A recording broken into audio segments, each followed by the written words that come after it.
What's happening? What's good, everybody out there? How y'all doing? How y'all doing? It's another episode of Shift Out of Neutral with host myself, Tonio the Quiet Storm. We got Deuces on Mount and also our other host, Q, out here, man. What's happening, fellas? How y'all doing, man? Hey man, ain't nothing but blessings out here, man. I can't complain. So living my best life out here. Yes, Yes, sir. sir. Yes, sir. Yes, sir. Like you said, man, nothing but blessings, man. Nothing but happiness, man, and elevation, man. So Yes, Sure. sir. That's what it's all about, man. Definitely, we definitely encouraging each other and definitely trying to elevate as well. But without further ado, man, we not gonna hold y'all long. So we got a good one for y'all today. We got, we got the triple threat.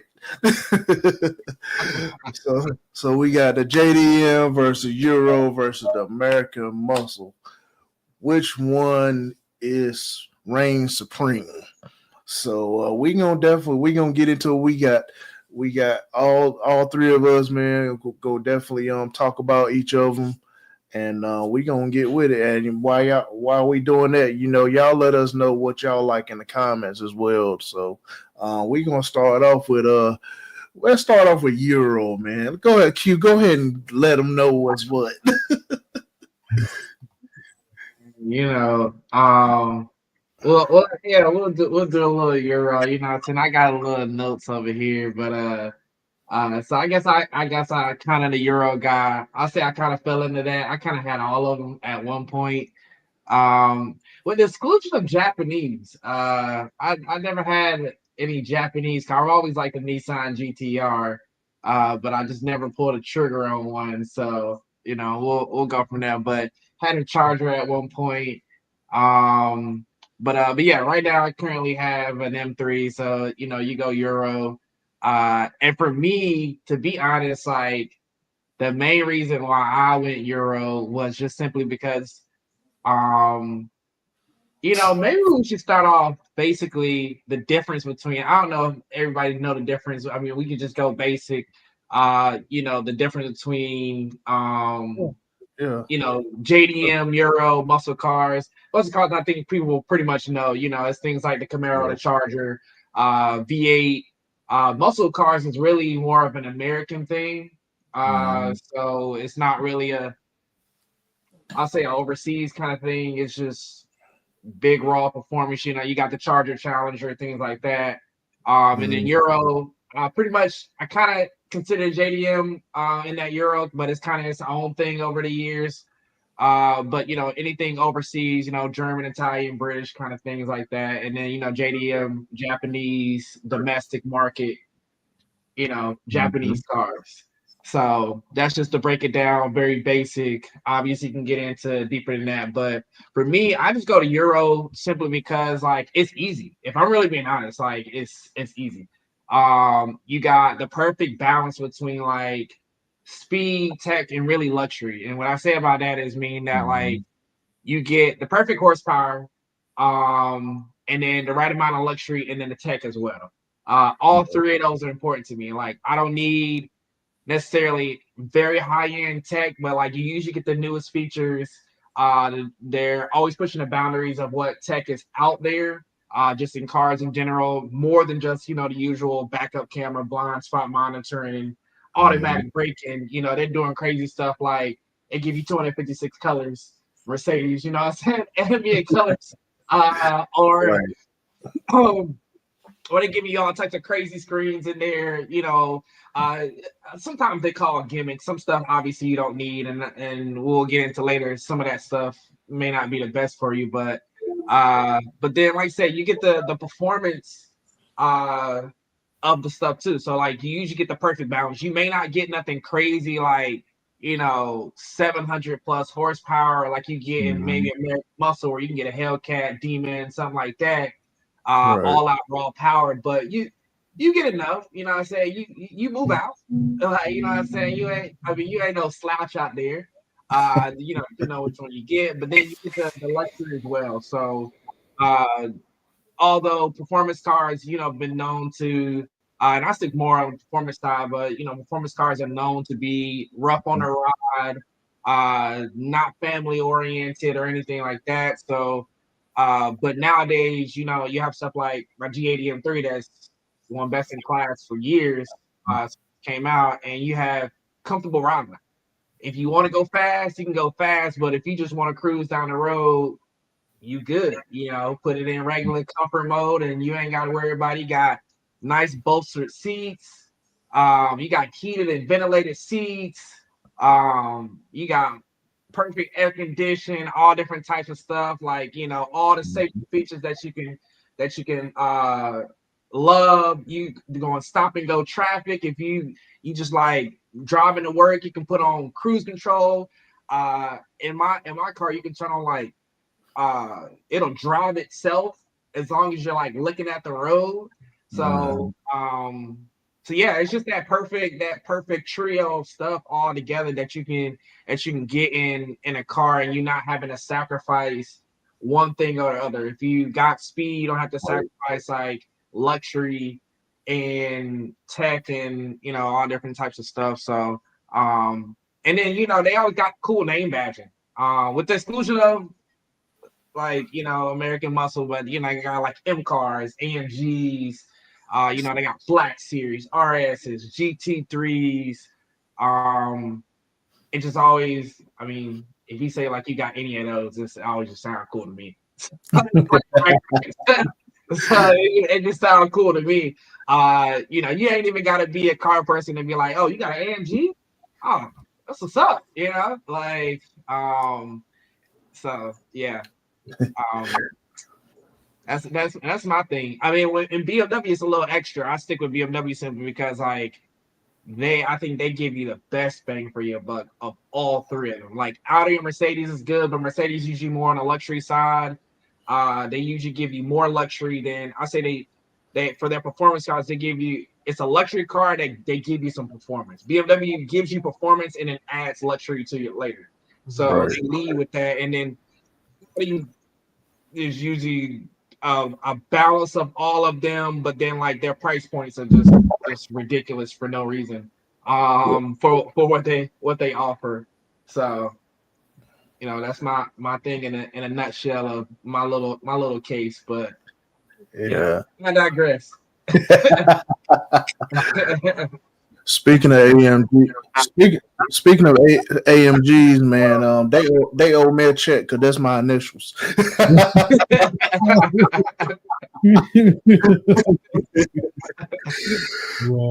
Yeah, man.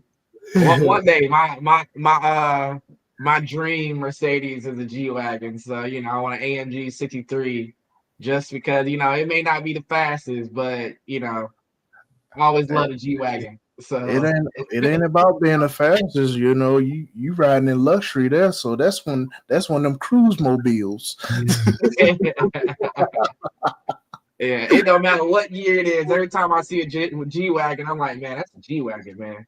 Yeah, yeah, they definitely nice, man. They definitely nice. But yes, sir. All right, what's going on in the JDM world, Deuces? Oh man, JDM World, man. I first want to say, I love all three categories. I have not had the privilege and honor of owning a European car, but I have dreams of getting to that game. I just got to do a little bit more research. I done seen a lot, especially like a lot of people, they have the BMWs and enjoying the sound of the BMWs, the handling, their course, course cars. Same with Porsche, like and same with Mercedes, like it's famous drifters in Poland and like Germany who drift BMWs and Mercedes and all that. So it is, like you said, it's one heck of a car. I always wanted a Porsche, so you know I can't lie. Before I got my Japanese car, I was bidding on a classic Porsche from the 80s. I can't even lie to y'all. And it kind of got out of my reach, man. So I had to pull out, you know what I mean? But JDM, okay, why I love JDM, they have successfully put out a lot of great manufacturers. You see Hondas everywhere, you see Toyotas everywhere, you see Nissans everywhere, you know what I mean? Suzuki and all the other, Yamaha and all that. But I done got in a little game where I'm starting to go for cars that people have never even heard of before. I had the privilege of showing Tonio and my boy Q one car that a lot of hidden gems, and that's the little game I'm playing in, like getting these hidden gems and all that. But I like the technology, I like the handling, I like the reliability. And one thing that's cool about the Japanese cars, and the same thing for German though, is the potential power. That is mind blowing. I mean, and normally the four cylinders and V6s that can do insane power, man. I mean, I gotta look at the GTRs, man. I looked at a GTR engine, man. The day it's crazy. That mug was $70,000, y'all, and that mug was pushing. It was handling up to 3,000 horsepower.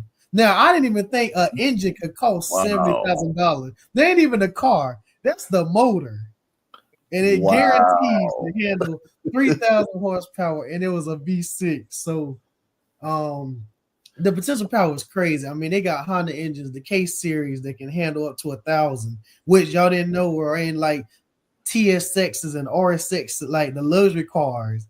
People be praying that somebody wreck one of them so you can go to the junkyard and get that junk.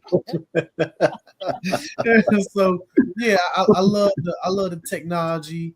And it gets really crazier when you really get these cars from Japan. The technology that they have, on a daily. I'm blessed that my new car has like the fact that it speaks to you when you cut it on and cut it off. Like, that's crazy.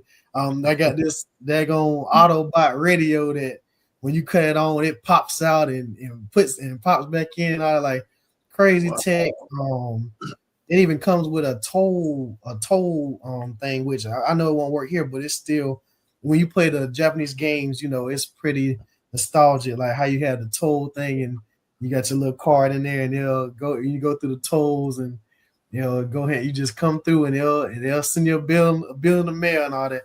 But yeah, the beauty of how they design the cars, the potential power, and the influence. I mean, look at how many wheels that JDM that has been made that's still relevant to this day, like work. Man, you go to a show, you're gonna see a ton of work wheels. You're gonna see three-piece wheel. I went back and watched Fast and Furious, and I couldn't believe how many three-piece wheels was in those movies. I'm talking about all from the beginning. So I was like, wow. And I And that's kind of one of my goals is to try to get some of them wheels too. Some of them Bill side wheels.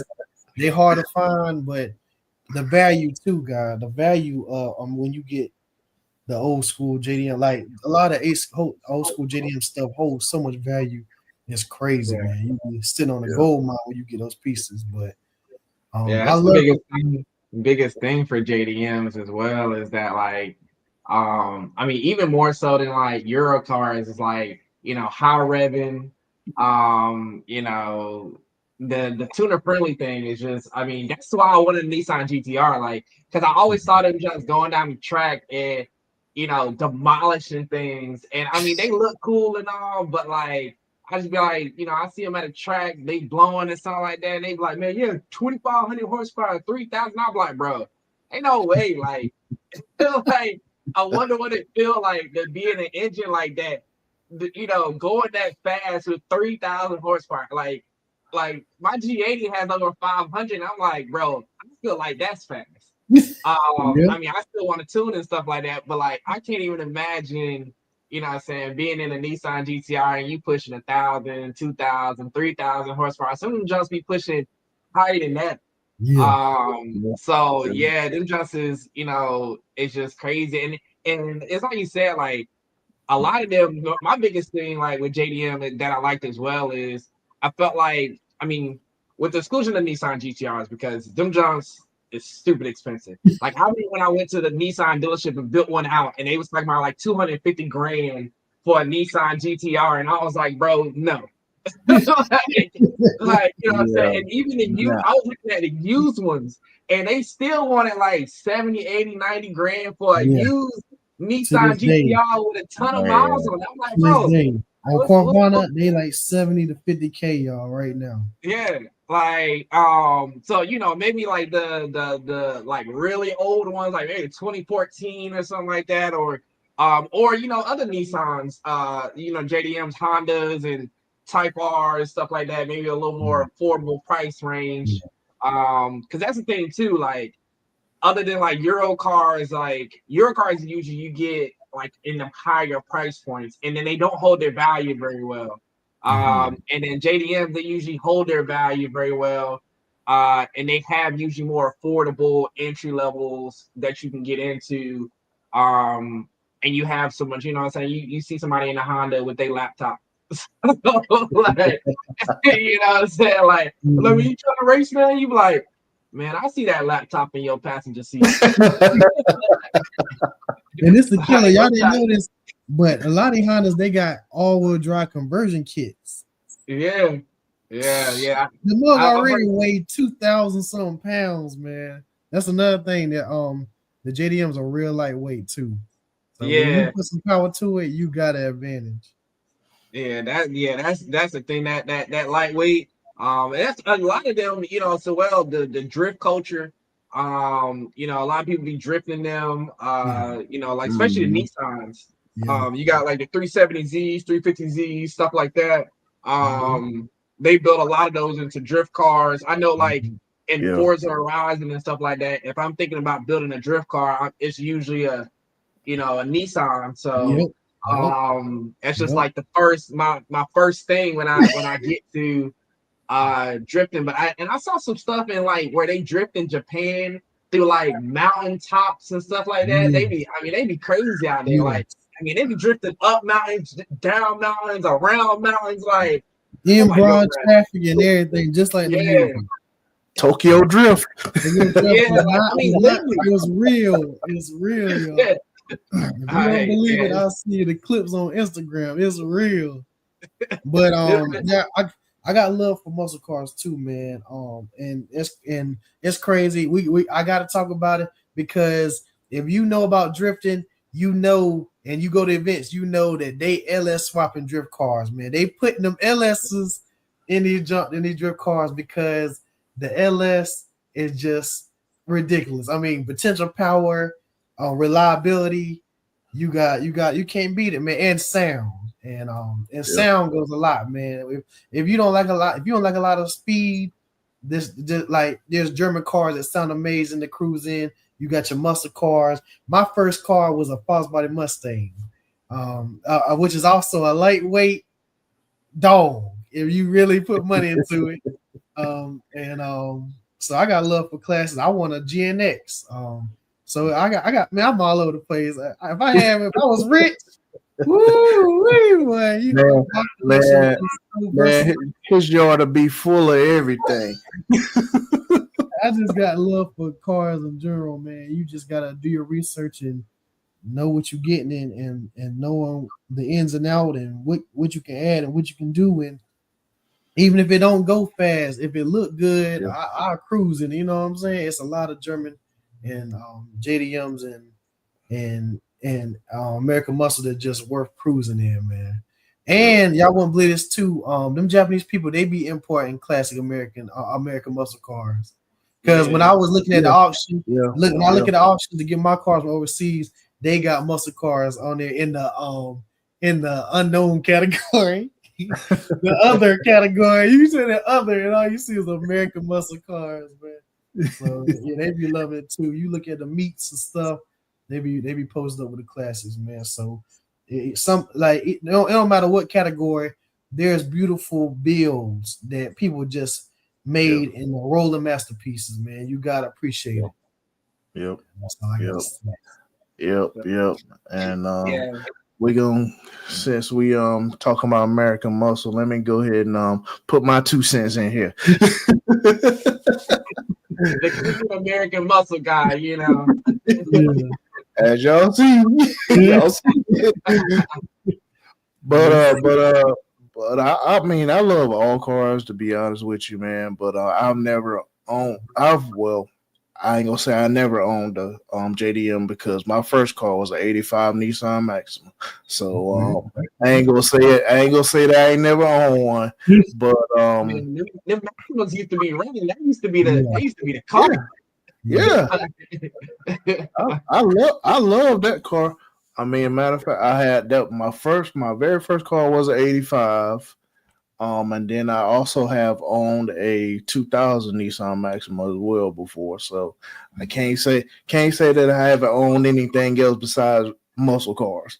So, but I just grew up on muscle cars, man. I mean, like y'all said, like I said before, my uncle got me into it. And it's just the sound of that V8 engine, man, that does something. It just be rattling, man. You get that thing, it's just get your old mechanics that knew what they was doing in your yard or whatever, and to rev that thing up, it just start making the house rattle, man. It's just something about that engine, man. But and we'll get to that in a minute because I also want to talk about the how these American parts are also interchanging with the JDM and Euros as well too. So but yeah, I guess my main thing for being American Muscle, man, is because I guess the parts are easier to get. Labor as far as getting that stuff fixed is a little bit less than the Euros and the JDMs as well. Um, and like I said, the quality, the sound of it, man. I mean, I just love the sound of the V8, the V12s, whatever it is, man. It don't matter if it's a Dodge, a Chevy.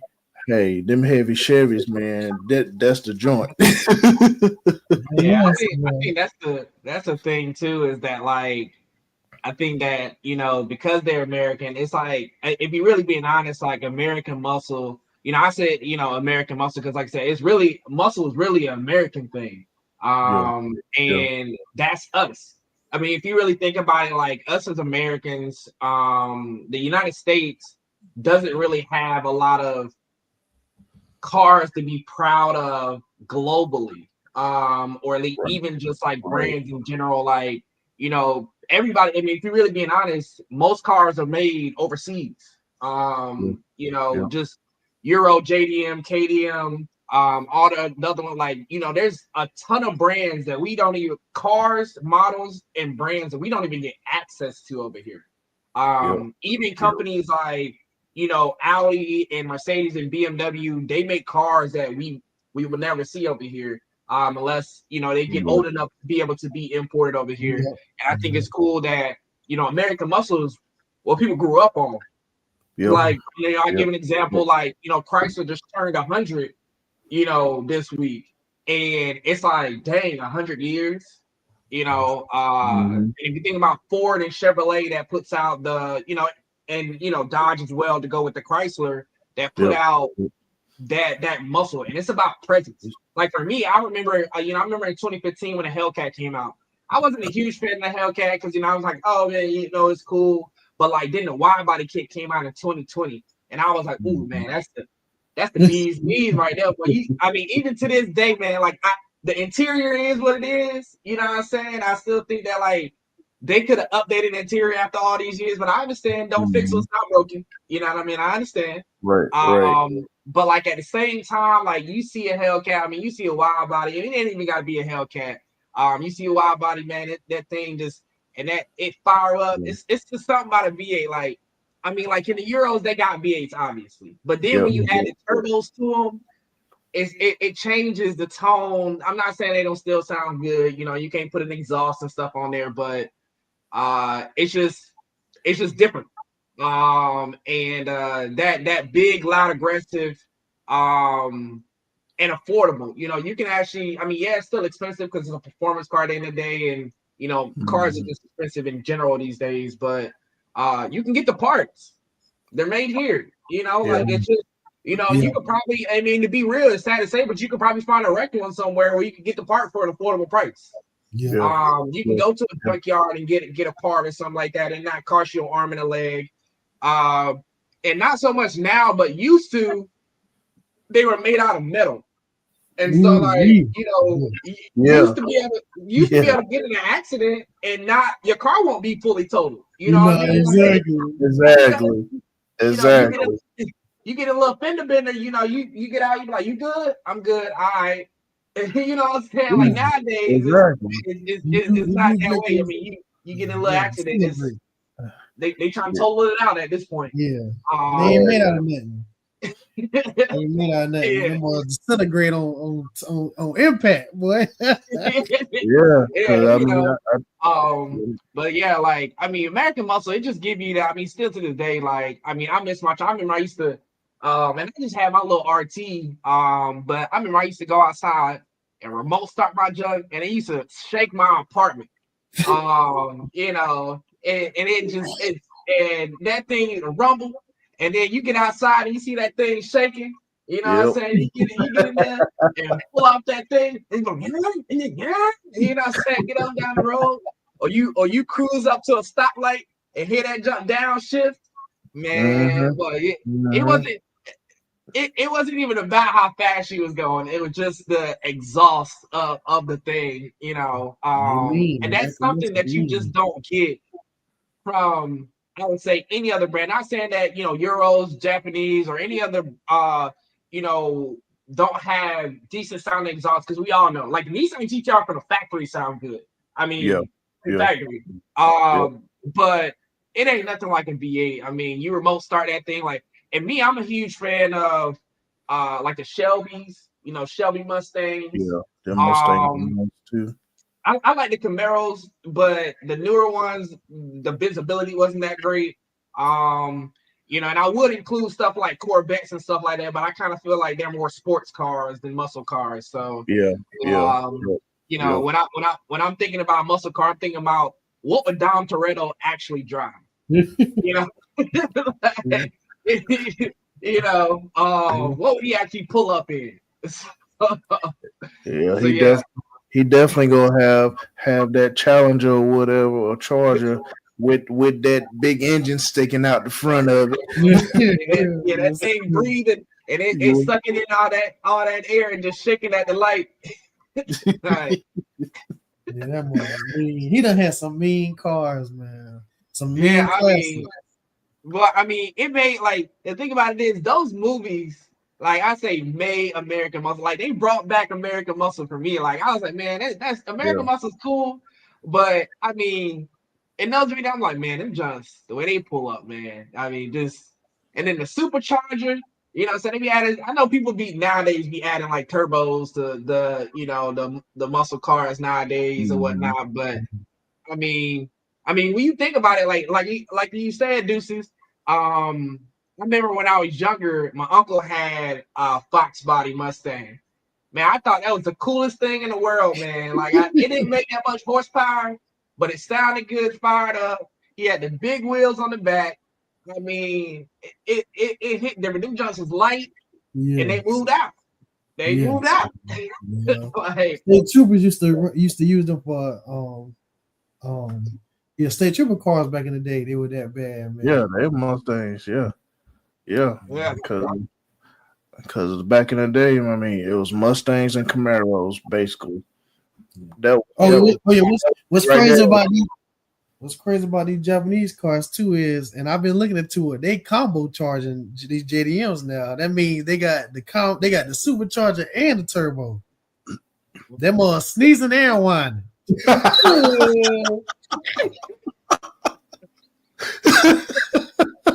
He said, "I like that. I'm happy to use that one. I'm happy to use that one."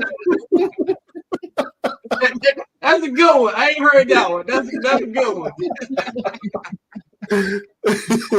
That's cool. Like, I mean, nowadays you don't really like. I know Audi makes the S6 that is supercharged and turbocharged, but there's not. And then Volvo makes a car that's supercharged and turbocharged, but you don't have a lot of cars that are both together. So, so yeah, I mean, and and even with law enforcement now, they still use muscle cars. I mean, Camaros, Chargers, even though they don't make the Charger no more, but that's what they use. Mustangs. Hey, they're using Mustangs too again. Yeah. I mean, they get on down that road. And I think it's the weight too. So what I'm saying? Euro cars, I mean, they may have some weight, and then JDM, they light, but muscle car, they, like I said, they got that presence, and they got the go get it. That's the brick. You know what I'm saying? It's cutting through the wind, it's getting there by any means necessary. And I think it's an entry level too to like performance as well. So I mean, you may not have a lot of tech in it.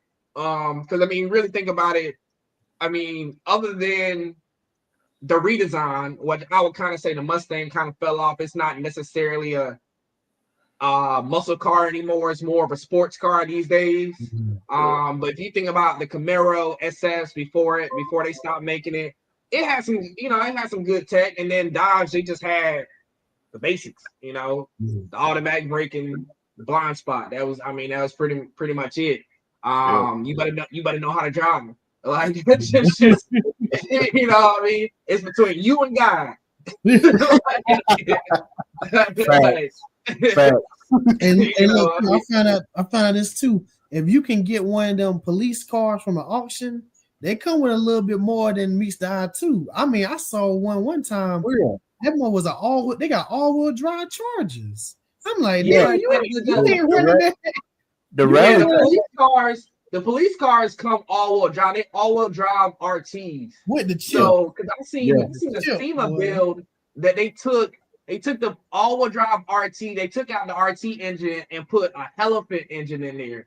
And kept the all-wheel drive, and that was that was crazy. You'll be a fool. Right? You'll be a fool to try to run.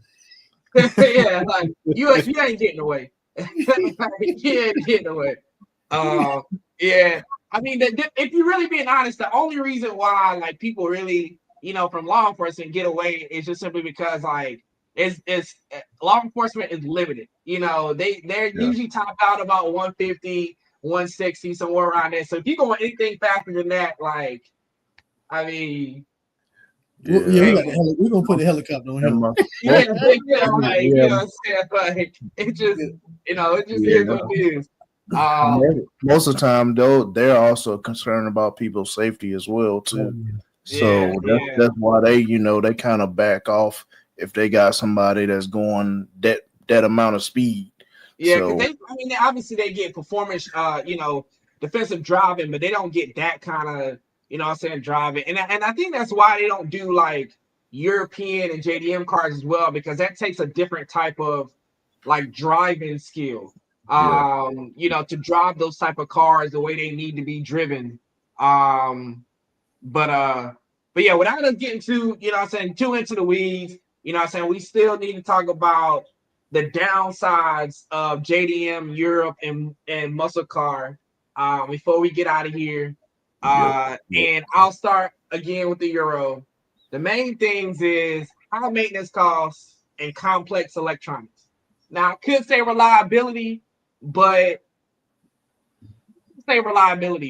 I'll take BMW out of the context because what I've learned is that from owning the BMWs is that if you maintain them the way they're supposed to, every car comes with its finickies. Like we all know, like you may buy a certain year that had like timing chain issues, or a certain year that had a certain issue that you automatically know that needs to be fixed when you get the car. That don't mean the car is crap or nothing like that. And as far as like BMW goes, the S58 is like, I mean, that's literally goes down in history as the best engine that they've ever produced. Like matter of fact, I've literally heard dealerships and engineers say it's so great that like we haven't had any issues out of this engine. Like tune, it's an overly engineered engine from the factory. I mean, forged internals, forged just everything. I mean, rated to 1,500 to 2,000 horsepower from the factory. Good, reliable engines. But obviously, they have built some unreliable engines over the years that, like the F10 drank oil. Is certain things. And then Mercedes and Audi, yeah, I haven't heard many unreliable issues about them. Usually that's the ones that they say are more reliable. Now, I've never owned an Audi, so I don't know. I've never owned a Volkswagen Group product in general, so I don't know. I've heard Porsches are really reliable too, and they hold their value. Porsches are just a side note. Porsches, they depreciate the least amount of any car in 5 years, like under 20%. Oh, Like, look at it. Yeah, like it's crazy. But yeah, we can talk about reliability, but main thing is high maintenance costs and complex electronics. So European cars, you really don't have no options. With exclusion of like muscle cars, LS engines, stuff like that, you can usually take them to anybody. I mean, that's normal old technology. Anybody gonna pull out a wrench and work on those type of engines. But when you get into Euros where you got to disconnect all these sensors and this control this piece and then this little piece, there's always some little piece that you miss. There's a lot of people who just won't work on those cars, and I'll say on the other side, there's people who will work on them but don't really understand them. You got to have a professional. You need to take it to a dealership, or you need to take it to a specialist to work on those engines or those things because you can mess up something for real. And it's not as easy as like replacing one harness or doing it like they're like you break one wire, they're like, yeah, you gotta replace the whole harness. Good. Like, I've heard that. They throw codes and it's not as easy as like, oh, let me just clear a code real quick, the computer reset itself. Nah, it's like, nah, bro, you need to take this back to the dealership. They got BMW has special tools that like if you're not BMW certified, you can't work on them because you won't have the tools to work on a BMW. And it's crazy. It's just like that dictates how high the maintenance costs are. The car is already high because it's European from the get-go, and then you got to pay extra tax on it just because there's not that many people who actually know how to work on them. For instance, like when I take my BMW to the dealership, there's a difference between a regular tech and a master tech. Like a master tech knows how to do everything. The regular tech is more of just like, do you need an oil change? And most people don't even understand that. Like, I didn't know that until I got into the Euro game that there was a difference when you take your car to the dealership. I'm thinking that everybody in there is just qualified. But it's not. And then, like you said, that goes hand in hand with the complex electronics. Stuff is easily breakable, and you can just mess stuff up easily. I did some coding in my X3M that like messed up some other stuff, and I end up having to like take it to the dealership to get a whole computer reset just because I coded some stuff in there and it messed up the door locks in the back. It was just all different types, and I didn't even touch none of that stuff. It's just in how the coding's done that like it's almost like they set you up for failure, so they know that you tampered with it or not. Like they're like, hey man, Right. because they're like, oh well, you did this, so it affected this over here. I'm like, but I didn't touch that over there. Like, how did that even happen? So yeah, I mean that's my Euro spiel. So Yeah. Yeah. But what do you think about it? JDM's the cons. JDM, yeah, JDM, cons, it's a lot going on in engine bay, them JDMs, and you gotta be motivated to want to work. You can either get somebody to work on it yourself, or you can thug it out and get through taking out all them components to get to what you need. It can be done, and then remember how to put it back. Another thing is, I think this year with these tariffs showed a lot of people the cons of having something from Japan, because getting stuff like, especially for my stuff, man, getting everything from overseas, and a lot of stuff that's over here that's supposed to be in the US. I don't understand this too. A lot of Japanese parts over here in the US always getting recalled or discontinued. So you gotta find an alternate replacement and stuff. Good thing I ain't had no trouble finding nothing I ever needed. But it's been a journey, y'all. I can't lie. But yeah, just I've always worked on my own car, my own JDMs, even since I had the complex Q60. And a lot of people scared to touch them, but I took my car to the dealership one time, and I swore I won't never gonna do it ever again. And that was to fix my I don't even know how I have it. It was to fix my air conditioner in the summer. They're lucky I don't do the heat. I got desperate. I was like, I can't keep riding around like a pastor on Easter Sunday. This guy got to get some. So they caught me at a bad time, and I paid a crazy amount of money. I was like, that's the last time. But ever since then, I've been doing my own stuff. So it's easy to do his own stuff. It's easy to do the engine swap, because people be doing all the crazy type of engine swap. I just told Tonio how I got a Toyota truck, and we bought a 2JZ swap that's a motor from a Supra. And people are starting to do it like it's common. So yeah, that you can and then what's great, I guess what would be a con also. Getting stuff from overseas, if you got to get from overseas, yeah, that sucks right now. But I ain't discouraged. You just got to work a little harder. Just work a little harder. Yeah. Resale value is the big thing for me, because like I said, for the longest time I wanted a Nissan GTR, man. It's like beating the dead horse. Like for the longest time, and I couldn't pull myself to pull the trigger, because I'm not like a high horsepower kind of person in general. Yeah. I think the Nissan GTR look good on the outside, but the interior, I just think it's trash. Like the interior is, and I mean, and that's the thing with a lot of JDM cars. I mean, even Subarus, like the WRX. Like, I mean, the WRX, like, I mean, a lot of people have those, but the interior itself is trash. Yeah.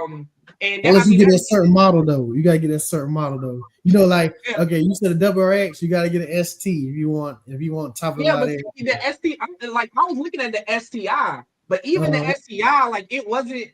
I just feel like for the price point you paying, it should be high, and especially in the Nissan GTR, like, bro, if I'm going in there paying 60, 70, 80, you know what I'm saying, plus $1,000, bro, you need to give me more than some little screen that look like a Pioneer screen that somebody done bought from Walmart and put in that thing.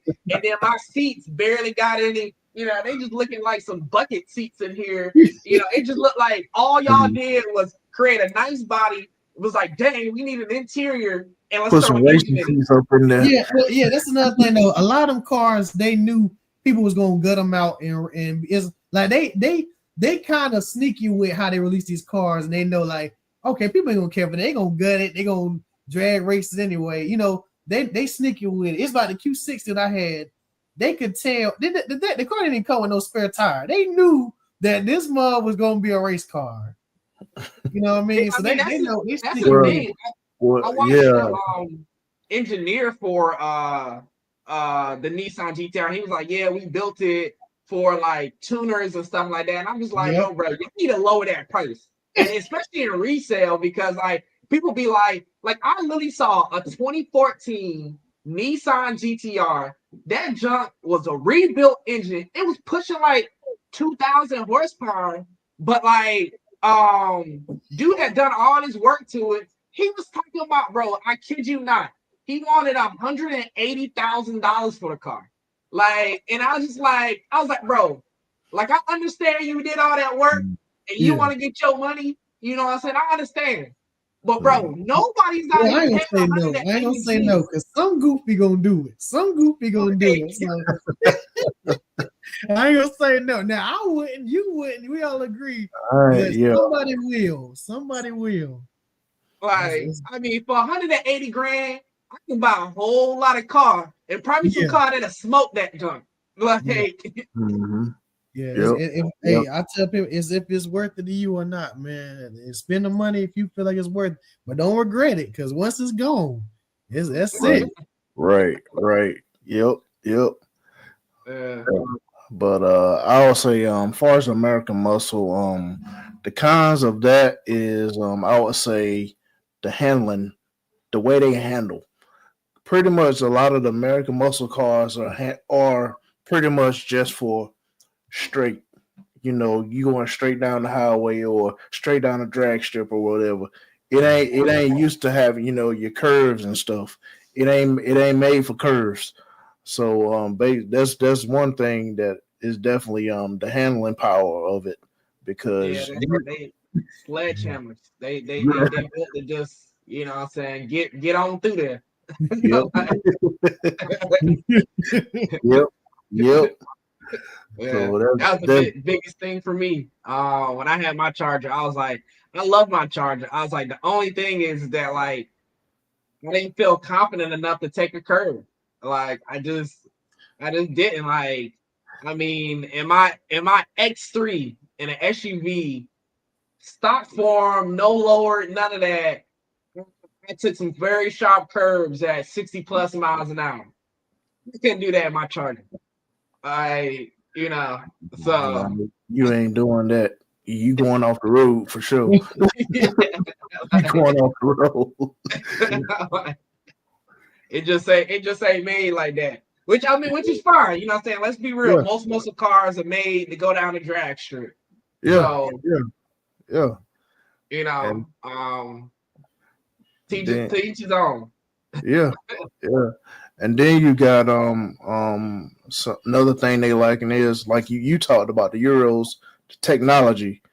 The American Muscle is definitely lacking technology of these vehicles, man. Because Euros and JDMs, man, they definitely up on it. But you know, when it comes to American Muscle or whatever, it's always in the back of their minds. All right, we just gonna leave it the way it is. Like you said, you know, they don't change the interiors and stuff up or any technology in it. You know, they just leave it the same. So that's definitely a con. Which is crazy because, you know, as soon as Chevrolet announced that they got rid of the Camaro and then Dodge got rid of their Chargers, like the Hemi and stuff like that, Ford was like, okay, we dropping a new Mustang with a completely new interior. Yep. You know what I'm saying? Like you've been in the new Mustang. This joint is clean on the inside. I mean, new dash, everything. I mean, crazy. Like crazy, man. I mean, they even got a button on the remote that you can rev your engine. Like literally start it and rev the engine. Yeah. Wow. Like, check that out. Ford put out all the stops, man. They was like, all right, bet. Say no more. I'm not a Ford guy. Well, besides the old school Fox body Mustangs, but I'm gonna have to check that one out. There, I'm gonna have to go to the dealership just to see that. But yeah, they got them 10-speed transmissions too. That's a game changer. Yeah. Boy, I keep hearing that. I keep hearing them people breaking hearts with them 10-speed transmissions. You pull a Ja Rule. Right. that's serious. I never get on to me, but that mug gonna hit nitro as soon as the race start. Goofy.